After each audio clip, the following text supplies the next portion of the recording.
right, so let me know when we're all here and we're ready to go. All right, great. Hang on, let me quick share my screen. Actually, before I do that, we can call the roll here. So, David Mueller. I am here. All right, Brian Fallon. Yes, Brian Fallon representing Highway Administrator Jonathan Gulliver. All right, good afternoon, Stephen Mouse. Yeah. All right, Pat Borges. Here. I don't believe Tom Bomo is here. We have Karen Pulio Here. and Wayne Janess. Here. All right, roll call, we have quorum. I am going to share my screen a second so that we can follow along on the agenda here.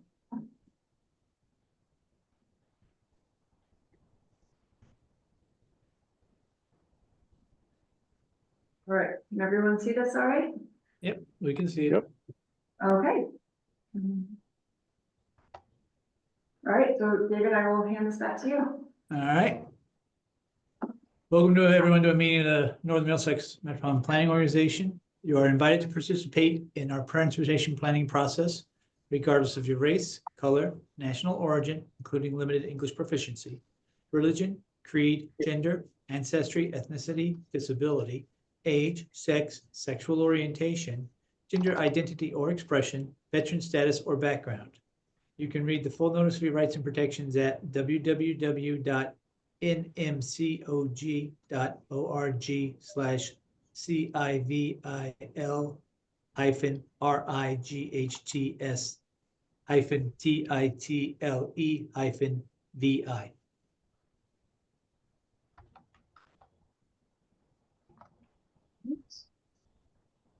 So, First, so we've done the roll call. Does the in-college staff want to introduce yourselves? Sure, so we could start with Blake. My name is Blake Acton, transit planner at NMMPO. All right, and we have Donna. Hi, good afternoon. My name is Donna Dewig. I was executive assistant. My name is Kelly Landeman. I'm deputy director of NMCOG, and we also have Jenny here today. Hi, I'm Jenny Reid. I'm the executive director. All right. And David, I don't know if we have any of our federal partners here today. I don't know if I see anyone in the room. Usually we acknowledge them, but I don't see any of them here. Okay. Next item on the agenda is public comment. Is there any public comment at this time? If so, please raise your hand and we will call on you. Seeing none, if you have any comments during the meeting, raise your hand, please. Next item on the agenda is the approval of the minutes of October 22nd, 2024. Can I get a motion and a second to approve the minutes, and please state your name for the record? Wayne Janess, move approval. Thank you. Is there a second? Karen Pulio, second. Thank you. Motion has been made and seconded. Any comments, changes, questions, or suggestions? Seeing none, please call the roll. All right, we have David Mueller, Yes. Brian Fallon, Yes. Stephen Malice, Abstain. okay, Pat Borges, Yes. and Karen Pulio, Yes. Wayne Janess. Yes. All right, roll call, motion passes. Thank you. Next item on the agenda is a UPWP amendment. Great, and I will, sorry, I'm trying to find my mouse here. I'm just having some That's difficulty. okay. Apologies. All right, so this is a follow-up from our October meeting where we presented draft amendments to the UPWP and asked the NMMPO to vote to release those for public comment. Just as a reminder, the key reasons for these adjustments or for these amendments were a change in the contract with the LRTA. We also have an updated indirect rate, and so that allowed us to move staff time between various tasks. And in the time between when the UPWP had been passed and the beginning of this federal fiscal year, we had greater clarity about some of the subtasks. So as a reminder, none of the tasks or subtasks were deleted or added. The overall budget remains the same. We did just move things around. I apologize. The final draft that I sent out last night had the correct text. It just had an incorrect presentation of the budget. And so it actually didn't have anything substantively different than what you're seeing here on the screen. And these are very similar to what was presented back in October, but just there may be like a difference of $100 or $200 in any given change. Overall, we are not proposing any dramatic changes to any of the substance of any of these tasks, with the exception of work that is going to be happening in task area 7, which I will get to in just a minute. And so this is very similar to the memo that was released to all members of the MPO and the public back in October. We also, as part of this amendment, are requesting changes to our direct costs. And this is with, again, greater clarity, understanding of the additional need for more laptops for staff. We still have quite a few staff who are working on desktops, and that makes it pretty difficult for us in our public participation work. And then we also have a minor increase to our professional development funds, and that's so that we can participate in a number of regional and national organizations. The most significant changes to this are the addition of some, I think, really exciting activities that we're going to be doing under task area 7, which is really with regard to transit. And so those are, we've done some pretty significant amendments to that section. Under task 7.1, our transit system performance surveillance, we're proposing to create a public-facing regional transit map. This will show both LRTA service routes and how these connect to other transit authorities. And so this will be a public-facing map that will be available both on our website and anybody else, where any other transit authority who is willing to share that on their website. We also, under this task, will be reviewing our member municipalities' plans, identifying the region's collective goals for recommendations for transit, and how we can assist as a partner with our transit authority, or the LRTA, and also with our relationships with the MBTA and MEVA and other transit providers to help advance those goals collectively. So serving sort of as a mediator there. Under task 7.2, this is a little bit more forward-thinking work. Instead of reflecting what is on the ground, this is planning ahead regarding regional transit. And so we'll be performing a jobs accessibility analysis. This directly advances our economic development goal that is in Envision 2050 by really analyzing the effectiveness of the transit network in providing job access. This is also going to parlay directly into the work that we're doing with the comprehensive economic development strategy that's being led by Christopher Hayes on our staff. And so it's a really good time to be doing this analysis to understand from an economic development perspective, how are we connecting people with opportunity and where can we improve that? We'll also be working on an origin destination analysis to study how our transit network aligns with overall demand. And this will help us identify gaps and opportunities in service. And then we'll be working with simulation software in order to kind of model potential changes or redesigns to that network based on the recommendations from those 2 other activities. So those are 5 different activities that we've been able to add as part of the the amendment. We did, at the October meeting, the board voted to release the amended UPWP for public comment. We did not receive any public comments via email, mail. We also held 2 public meetings on November 6th at noon and at 7, and we didn't have any participants there.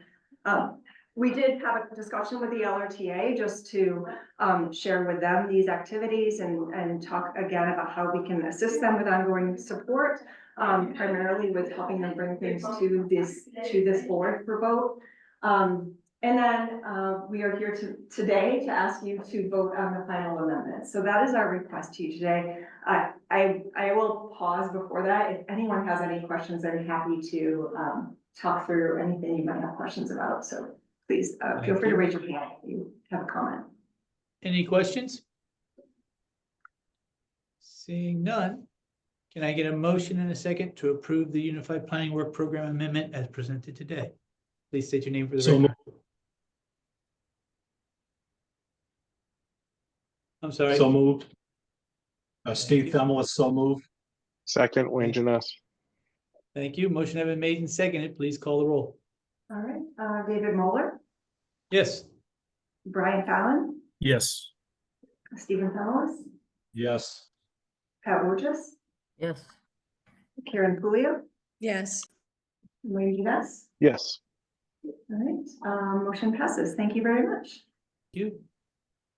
Next item on our agenda is the performance measures update. And MassDOT, is this So- you, Miranda? First is Annabelle. Yeah. Oh, I'm sorry, Annabelle. Yeah, no worries. Let me just share my screen. Oh, hang on, let me make sure you can do that. Thank You you. might- Okay, you should be able to share your screen now. Yes. All right. Can everyone see this now? Yes. Great. I will present.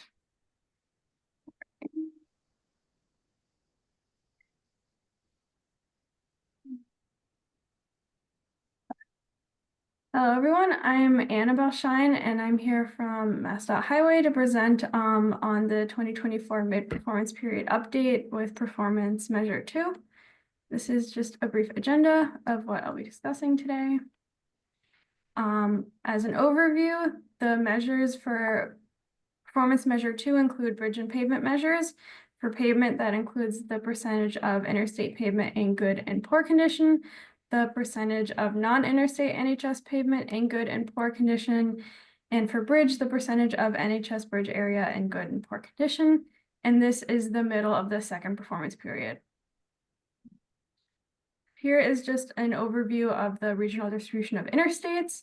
There's about 3% of them are in Northern Middlesex, and this is the non-interstate NHS. About 4% of the state total is in Northern Middlesex, and you can see the distribution of the municipal and state-owned here as well. This is our pavement performance to date, so you can see period 1 here and then period 2 where we are. Our midterm results are lagging the actual targets, which is, we believe, due to rising construction costs, which are diminishing the returns from program investment. And we are now evaluating program size and are focusing on controlling scope of planned projects. These targets are going to stay the same through the end of the performance period as well. Moving on to bridge, this is the distribution of NHS bridges. About 3% of Massachusetts inventory is in Northern Middlesex, which is 107 bridges, and most of those are owned by MassDOT. Looking at our bridge performance to date, you can see that we are lagging the targets here as well, and we believe this is because we are not yet seeing the increased investment due to the BIL money that we've received, but we are expecting this investment to manifest in the next performance period, with reductions in the poor percentage due to the completion of replacement projects we have planned, and hopefully seeing the increased preservation showing in subsequent periods. We have been focusing on preservation a lot with bridges lately, which is keeping our fair bridges in fair condition, which wouldn't really show up in these targets as well. These are all the slides I have for you today, but I'm happy to take any questions now if you have any. Any questions for Annabelle? Yes, Jenny. Thank you, Annabelle. I just have a quick question. The slides that you shared, those are like the percentages and performance across the entire Commonwealth, Yeah, not this is specific to our this is region.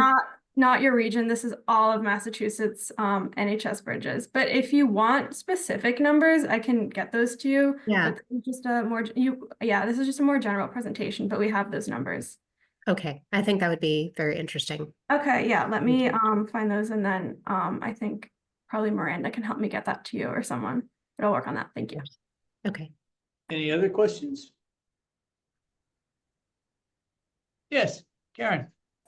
Annabelle, just a quick question. I know you mentioned great presentation. Thank you, by the way. I'm just on the bridges, so on the slide, it is good condition and poor condition, but I believe you mentioned also trying to keep what's currently in fair condition.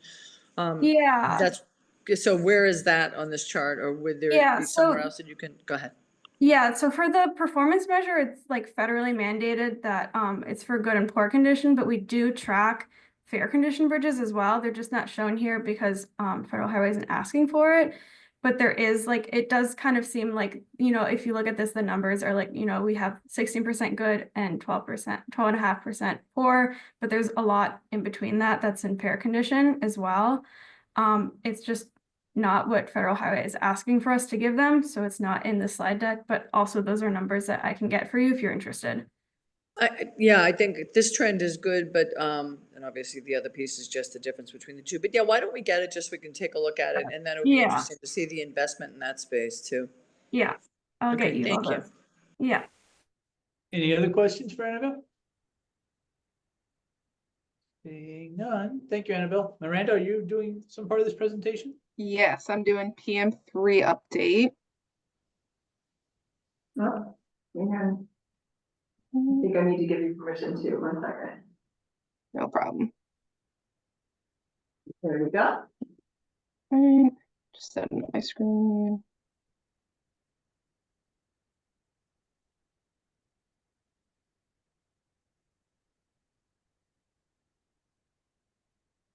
All right, is that Sharon? Yep, we just now got it. Yes. All right, perfect. All right, I'm just going to give a brief update on mid performance on PM3. There will be one action to take for the board, but it'll be towards the end of the presentation. So just some background on PM3. It measures the efficiency of the system and freight movement, reducing traffic congestion and reducing emissions. So there are a handful of measures within PM3. These are reported on, similar to PM2, every 4 years, and there's a mid-period check-in at the 2-year mark. So the mid-performance period report for PM2 and 3 was due October 1st and has been submitted by MassDOT. And the only target adjustments that have been made are those in the non-SOV category, since our data actually exceeded our targets from previous.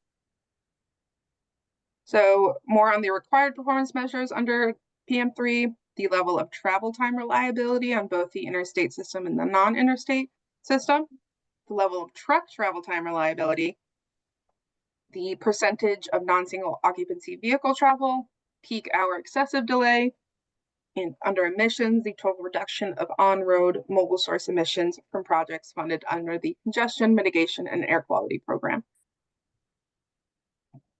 So the level of travel time reliability is based on the amount of time it takes to travel the length of a specific road segment. These metrics and definitions are established by FHWA, so the methodology and approach is unchangeable. And so it's important to note that reliability itself does not mean uncongested, just is the amount of time to travel on a specific road segment always the same, and is that reliable? Can I always expect to be in traffic, or can I always expect an open road? A bit on the calculations for how this is put together. We collect the travel times on a specific road segment.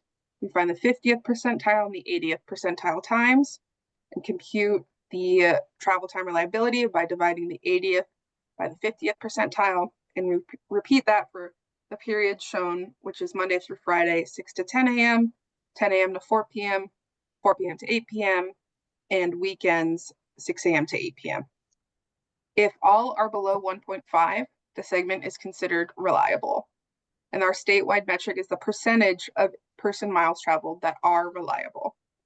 So the example segment in the table is considered not reliable because from 4 to 8 p.m. it is over 1.5. So interstate travel time reliability, we established a 2-year target of 74% on the interstate system and a 4-year target of 76%. The latest complete year of data is 2023 and shows we achieved this 2-year target, and our year-to-date data for 2024 is very promising, and we're confident that we can meet the established 4-year target of 76% on-time reliability on the interstate system. For non-interstate travel, our 2-year target was 85% reliability, and our 4-year target is 87%. 2023 data has showed we achieved this target, and similarly to interstate travel, we're confident that the 2024 data will mean that we hit our 4-year target of 87%. So similarly, there's travel time reliability. Just like the other measure, it's not necessarily meaning uncongested, but rather is the amount of time to travel the same or expected to be the same at different points throughout the day. The calculations are just slightly different. So we use the 50th percentile and the 95th percentile times for this measure and compute that 95th percentile divided by the 50th. There's one extra time slot shown below for the truck travel time reliability. And then the index is generated as a weighted average of the largest period for each segment and its weight. So our 2-year target was 1.8 on the interstate system and a 4-year target of 1.75. 2023 data shows we achieved this 2-year target. And similarly, 2024 data is promising, and we're expected to hit our 4-year target of 1.75. And this is just a summary of the travel time reliability measures and demonstrates that the 2-year targets were achieved for each measure. And we also included some historical data for reference, just so you can see some of the change over time, particularly before and after 2020. Now for peak hour excessive delay, this is the annual hours of excessive delay per capita on the NHS between 6 a.m. and 10 a.m. and 3 p.m. and 7 p.m. So the measure is the threshold for excessive delay is based on the travel time at 20 miles per hour or 60% of the posted speed limit, whichever is greater.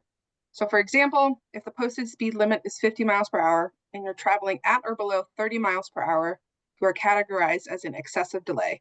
And again, this is during the peak hour. And these reporting requirements are based on the urbanized areas. So we have the Boston UZA, the Worcester UZA, and Springfield in Massachusetts. Here we have some of this data in the Boston UZA for the years 2020 to 2023. At the time of setting this target, we did not have a complete picture of how peak hour excessive delay would rebound post-COVID. So we established a 2-year target, of 24 hours of peak hour excessive delay per capita and a 4-year target of 22 hours. We achieved this 2-year target, the latest year of data, in 2023, showing a peak hour excessive delay of 20.22. And MassDOT is maintaining this 4-year target of 22 hours of peak hour excessive delay. Similarly, a summary of our results showing the different data, both before and after 2020, just for reference. In 2023, 2024 targets are met for the Boston and Springfield UZAs, but not for the Worcester UZA. And lastly, the percentage of non-single occupancy vehicle travel. This is the measure or target that was recently updated and will require action by the board once I'm done. So the metric for non-SOV travel is based on the percentage of people commuting to work using a mode other than a single occupancy vehicle. Similarly, this is reported on by urbanized area. So the data is pulled from the American Community Survey 5-year estimates on means of transportation to work.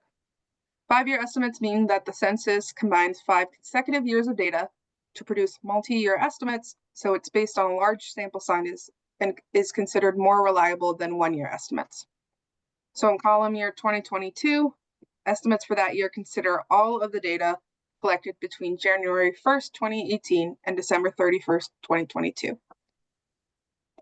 So you can see workers 16 and over, sort of the raw number at the top, and the percentage driving alone has slowly gone down over the years, and we can see that increase and some decreases in the other modes of transportation. So some pre-COVID trends and projections from 2022. We took an overview of the original projections and targets, calculated a range of change in non-SOV travel, and applied this rate of change through 2025, though excluded the first year of pandemic data from 2020, because we didn't have a clear picture yet just on how non-SOV travel would be impacted. So the 2-year target set originally was 38.77% of non-SOV travel, and the 4-year target of 39.81%. Those are highlighted on the screen. And then with the latest data available, applying the previous methodology from 2022 and taking into account COVID-19 trends, we realized that if we didn't account for COVID trends, we would be setting a target at 50% non-SOV travel, which is a bit unsustainable, or non-sustainable methodology, I should say. And so we obviously needed to wait and reset the methodology to account for the change in travel behavior. So in coordination with Boston NMMPO staff, we pulled 1-year ACS data from 2021 and 2022 to examine the changes to non-SOV travel year to year post-pandemic.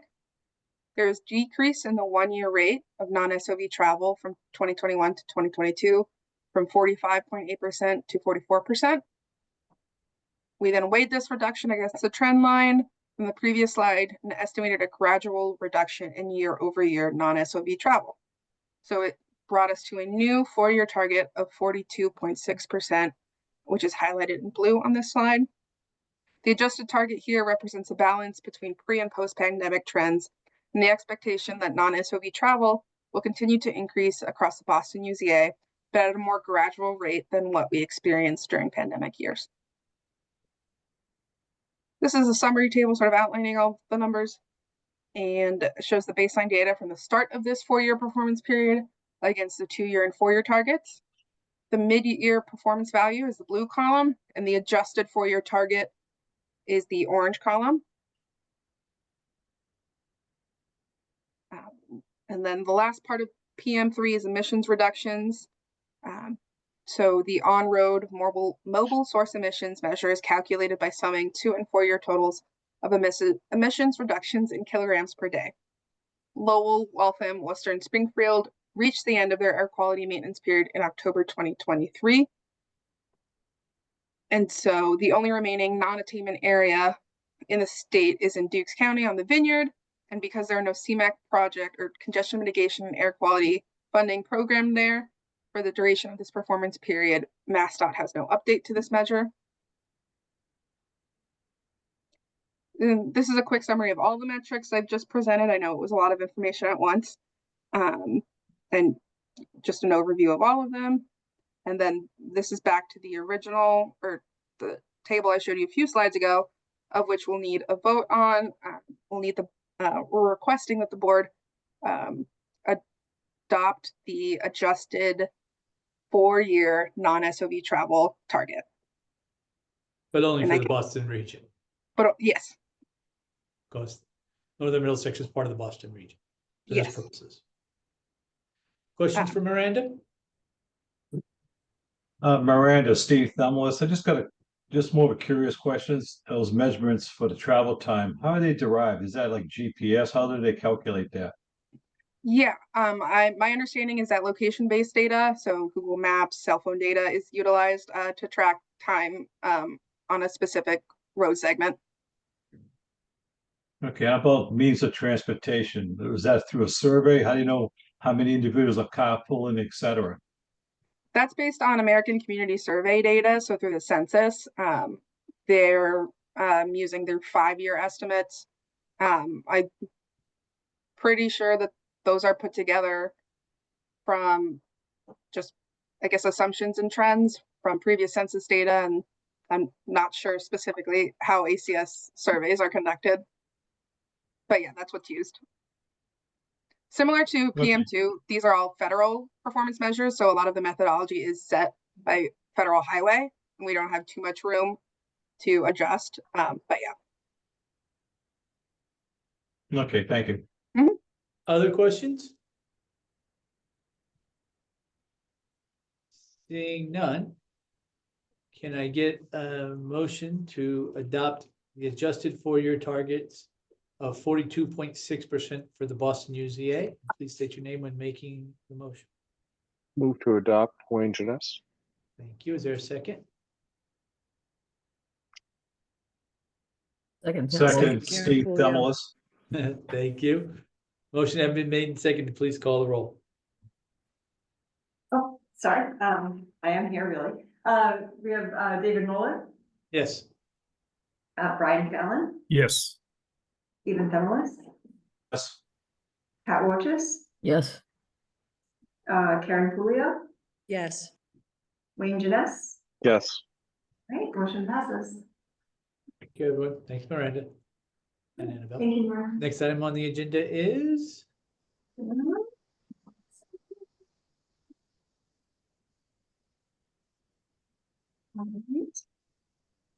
the LRTA TAM targets. Can everybody hear me? Yes, we can.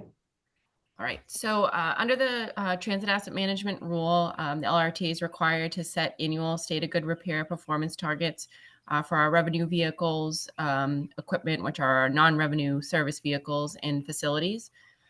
For the revenue vehicles, targets are set using our current bus and cutaway replacement schedules. So our bus fleet consists of 35-foot buses, which have a 12-year useful life, and 30-foot buses, which have a 10-year useful life. We met our 2024 target of 0% for buses being at or past their useful life. And we've set a target of 0% for 2025 as well. For cutaways and minivans, which are made up which make up the paratransit fleet. So these vehicles typically do less mileage and are lighter duty than the buses, and the wear and tear for their age is a bit lower. But we're required to set the target based on age. So these targets look, a lot higher compared to the buses.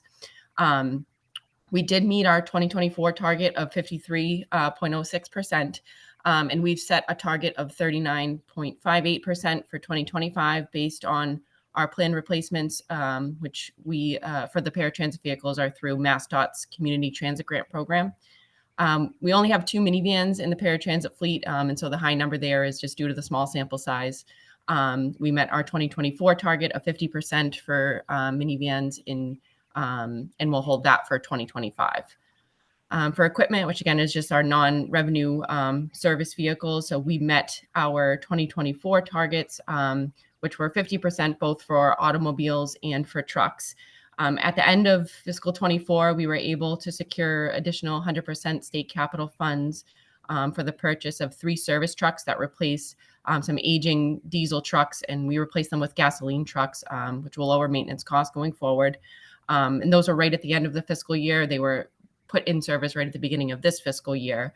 And so that's reflected in our lower target in 2025 of 22.22%. We'll maintain our 50% target for automobiles in 2025. For facilities, the targets, they're based on an assessment of the facilities using FTA's term scale. And that scale's a 1 through 5 rating, with 1 being poor condition and 5 being excellent. So a facility with a rating less than 3 is no longer considered to be in a state of good repair. Our 2024 targets were 0% for all facilities categories, and we did meet that target. We completed several maintenance projects at our facilities, including some stormwater drainage repairs, repaving, safety striping, at both our fixed route maintenance facility and the Kennedy Center bus hub. We did some catch basin repairs, tactile replacements, safety, security, lighting, and upgrades throughout our facilities. So in 2025, we'll continue our robust facilities maintenance program, which will help us maintain the facilities in a state of good repair. And so we'll hold a 0% target for all facilities types in 2025.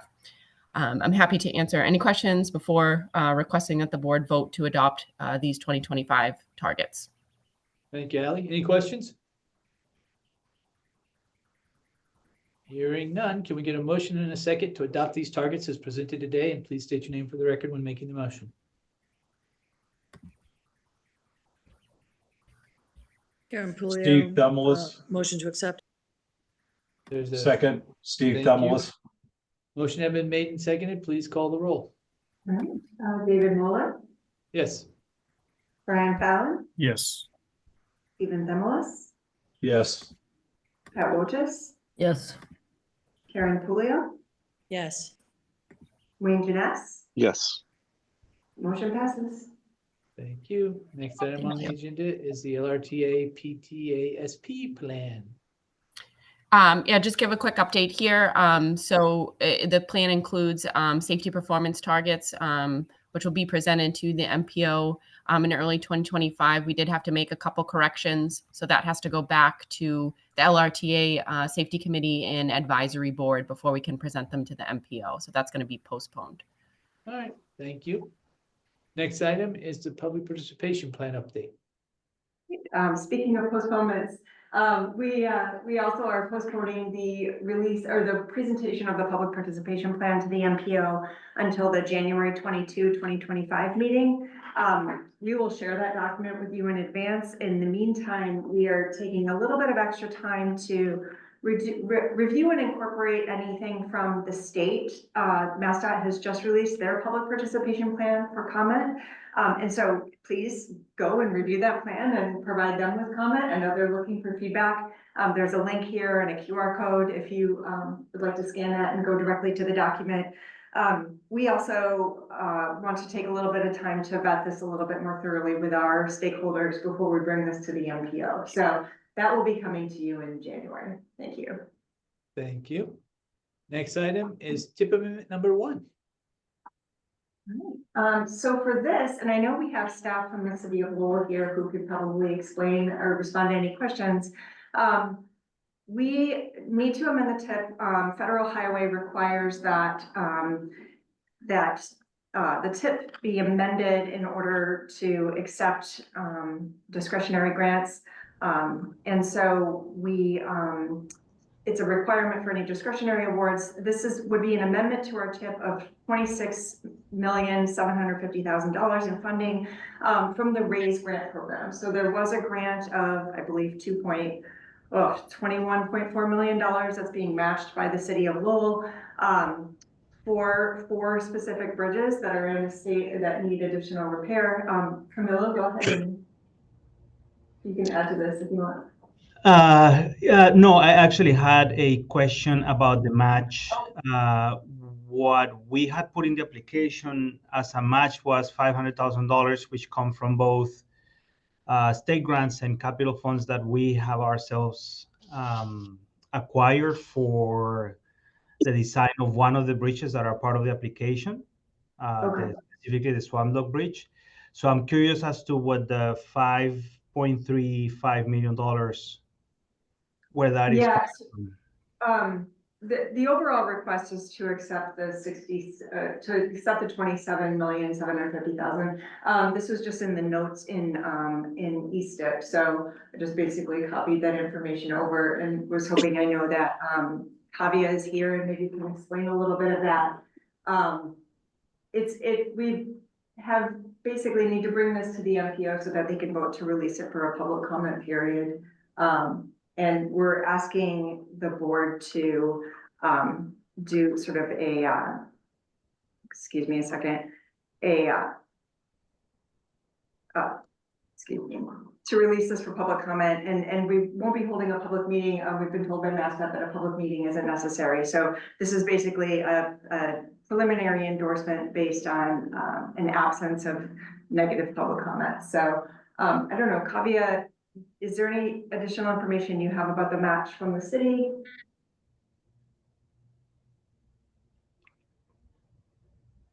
No, I think Kavya would have the same information that I do, which is that when we apply for grants, we have to send them through a committee that approves them based on what the scope is and if there's any match funds that the city has to provide. And then it also has to go through the council, and the council voted on it with the information that we provided them. So if we are required to increase that number, then that actually skews the whole process of executing that agreement with FHWA. Okay. The main motion was to vote to release this for a public comment period so that it can be approved by the MPO and added to the tip in January. So what I can do is double check with Liz, make sure that the information in ESTIP is correct, and then also double check with Miranda and Derek Schuster from the state just to make sure that that the MPO is endorsing the tip amendment in the appropriate amount and that it's not putting any additional requirements on the city of Lowell. Understood. The total amount is correct, the 21.4, that's the award. Okay. The match is incorrect. Okay, all right. Thank you. Yeah, thank you for correcting that. Well, we'll, like I said, I will check with MassDOT and Liz Altman just to make sure we have this information correct. Thank you. Any other questions? Karen?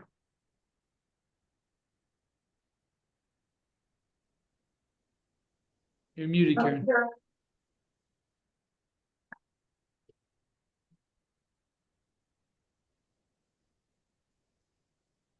Karen, you're on mute. Sorry, yeah, you would think after 5 years, right? So, so how many bridges is this program for? This is for 4 bridges. I have the list if you, yeah. Yeah, do you mind reading it quickly? Sure. And Camille, please correct me if I'm wrong. The Broadway Street Bridge over the West Canal in the Acre, the Market Street Bridge over the Merrimack Canal in downtown Lowell, Lawrence Street Bridge over the River Meadow Brook in Back Central, and then Swamp Locks pedestrian bridge over the Lower Pawtucket Canal in the Acre. That is Thank correct. you. Any other questions? Seeing none, can I get a motion to release this for a 21-day public review process? And please state your name for the record. So move, Karen Puglia. Thank you. Is there a Blaine second? Jeunesse. Motion have been made and seconded. Please call the roll. All right, David Muller, Yes. Brian Fallon, Yes. Stephen Pomelis, Yes. Pat Wojcik, Yes. Karen Puglia, Yes. Blaine Jeunesse. Yes. Motion passes, and like I said, I will double check this with MassDOT and the city, and we will come back to you with the accurate amount in January. Thank you. Next motion is the tip adjustment. Oops, excuse me, sorry. All right, so this is a request for an adjustment or just a presentation of an adjustment to the tip. MassDOT has done, in 2023, they conducted a statewide vulnerable user systematic safety project. So they studied the impacts of or safety issues near bus stops. And as part of that study, they found that a disproportional amount of pedestrians and bicyclist fatalities or serious injuries occurred within 300 feet of a bus stop. And so to address this, MassDOT is investing in the Highway Safety Improvement Program. They're investing these funds into crossing improvements at or adjacent to bus stops throughout the state. And this is going to be something that happens over multiple years. Thanks to Blake Acton, we were able to submit 26 projects across our region for bus stop improvements as part of this program. 18 locations in northern Middlesex were advanced for additional study, and then they have selected several for immediate improvements. This was on our tip in already as project S12890. This is just an adjustment to replace that with project 613605. And so what's going to happen is this will be an adjustment to the tip.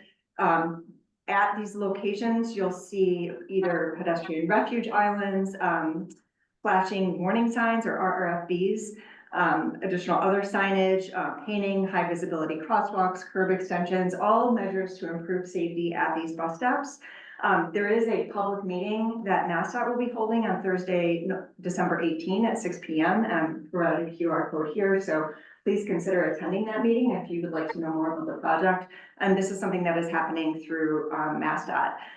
But we just needed to present the adjustment to the NPO to make you aware that this is something that is happening on our tip. Thank you. Any questions? Seeing none.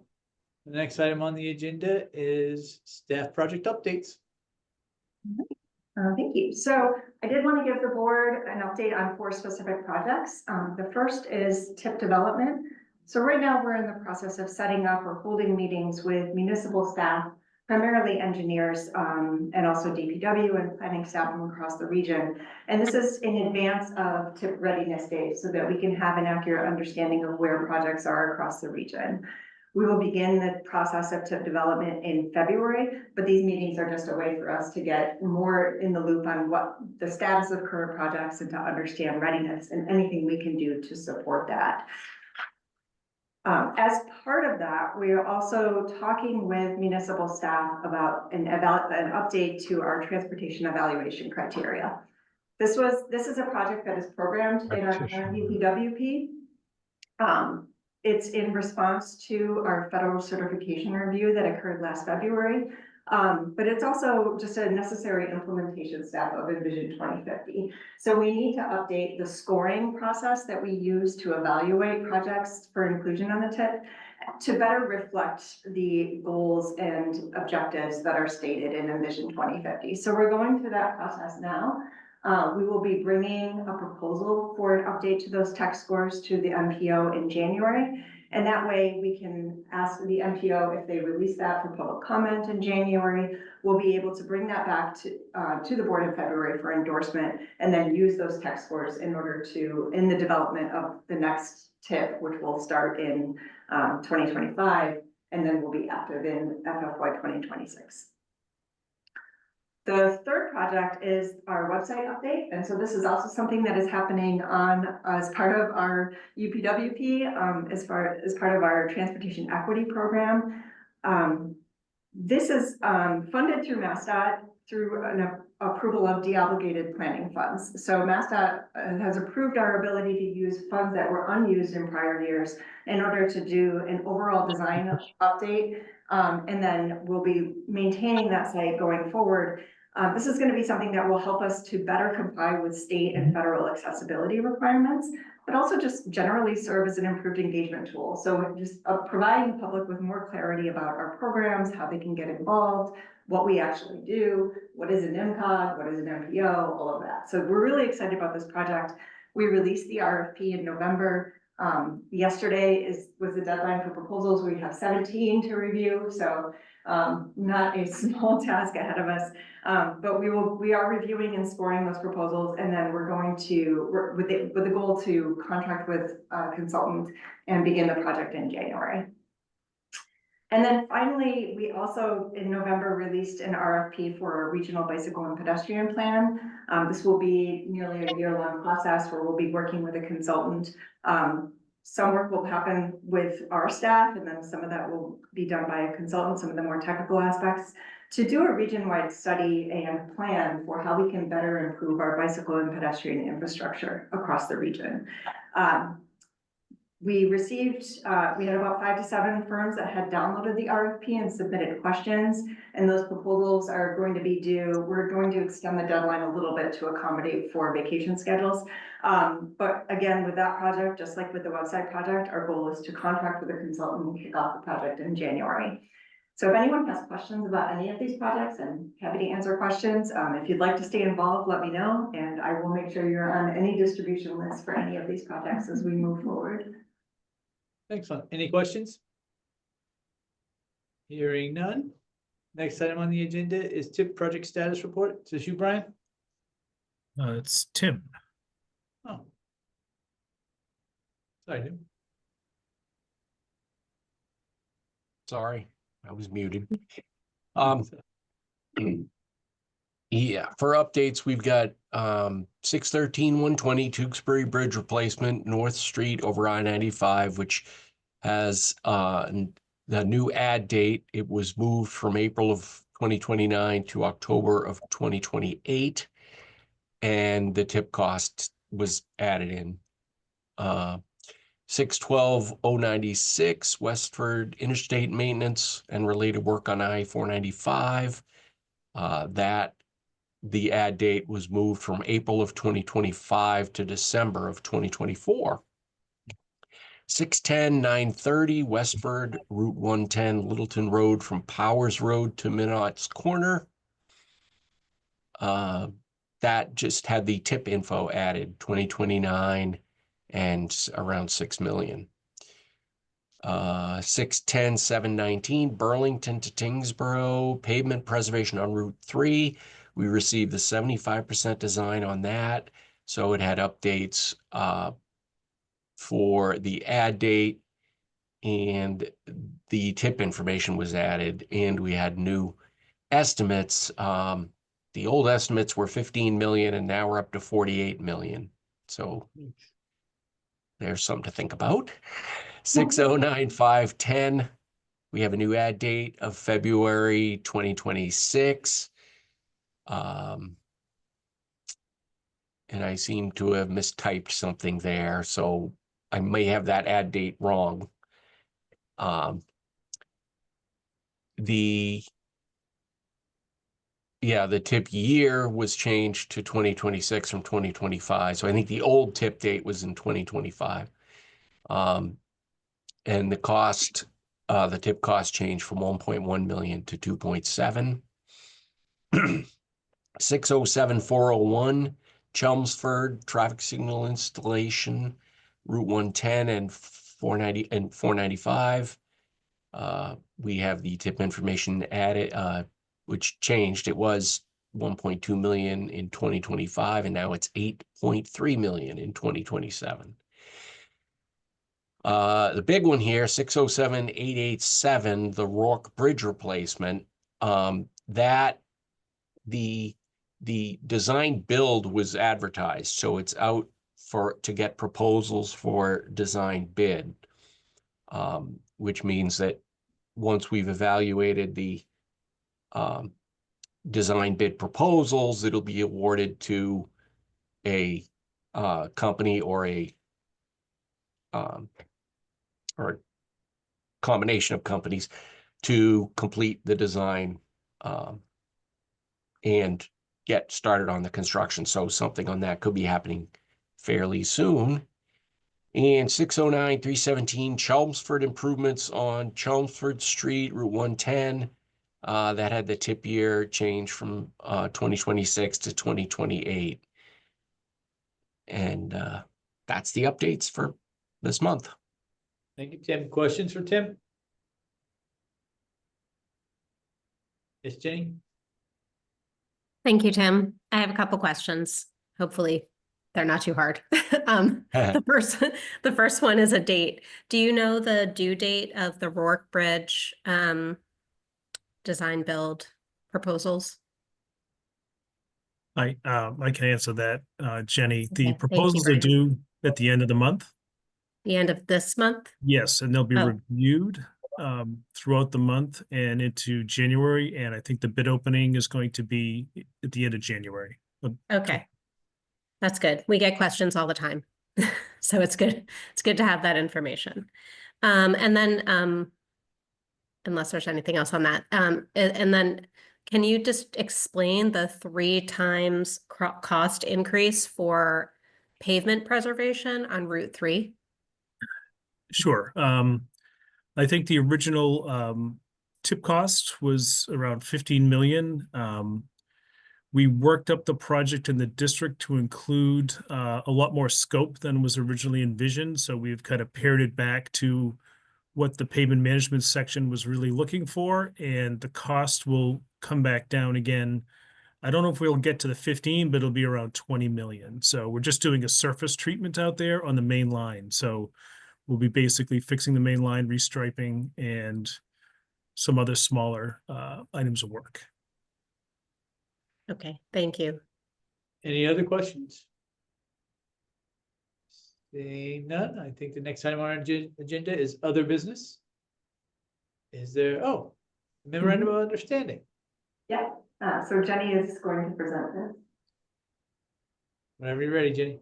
I'm ready. Okay, well, we, as probably all of you know, but if you don't know, we have two different memoranda of understanding. And the first one is probably the most significant, which is between or among NMCOG, MassDOT, and the LRTA. The timeline for that, the expiration rather of the current MOU is actually March 24th of 2025. And what I was hoping to do, and we have consulted with, I think separately with MassDOT, and separately, as Kelly mentioned, we had some discussions with the LRTA related to the UPWP amendment. And as part of those discussions, we also talked about the MOU update. So what I would ask, I know this is not a formal item on the agenda, but what I would ask, because of the timeline, is that in the best situation is that we would actually have an updated draft by the end so that we can put it out or we can talk about it at your January meeting. You meet typically, I know this is an unusual meeting time for you, but you typically meet the fourth Wednesday of every month. And assuming that you're going to keep that schedule next year, it would mean that for the January meeting, we could have a draft ready to go and share that with the MPO at that January meeting. Keep it, give people time to digest it so that at your February meeting, we can, I know you don't have necessarily a formal process on this, but you could have an endorsement of it so that then by March 24th, it's in that timeline, we can have a newly signed MOU. The reason for not putting it in March is because technically, if you are following your typical schedule, your meeting would actually be March 26th. So I'm trying to keep it within the time frame of when you meet, just realistically speaking. If you're okay with that, generally speaking, in the timeline, what I was going to ask is that I will lead the process with Kelly.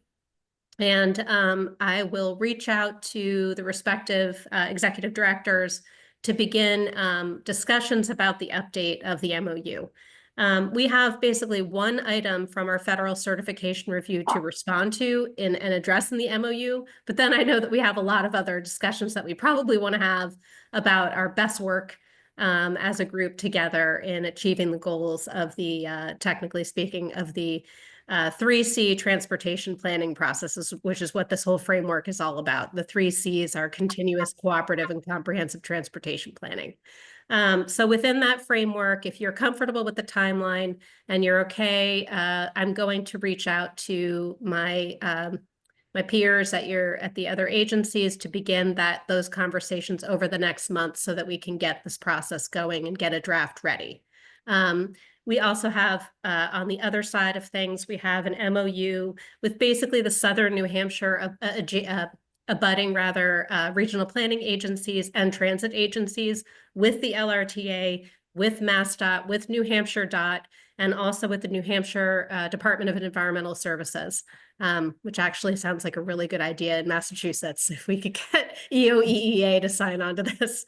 But I would love to also, working with Kelly, we'll be updating that as well. It's actually, we need to do that also in basically the same timeline. So I just wanted to give you a sense of sort of the plan ahead. I know this is not a formal item on your agenda, but I'm giving you the update that I will be in touch to follow up, start those conversations, and then you'll have something much more formal to respond to at your January meeting. And I'm glad to, if it's appropriate, to take any questions. Thank you, Jenny? David. Any questions for Jenny? Seeing none, move ahead. Let's get it done before it expires. Is there any other business to come before the MPO at this time? Seeing none, can I get a motion in a second to adjourn? And please state your name for the record when making the motion. So moved, Wayne Jeunesse. Thank you. Is there a second? Second, Karen Steve. Poria. Good. Thank you. Motion has been made and seconded. Without objection, we are adjourned. Thank you all very much. Thank you. Thank you. Thank you. Bye, guys. Have a good night, everybody. You too. Bye.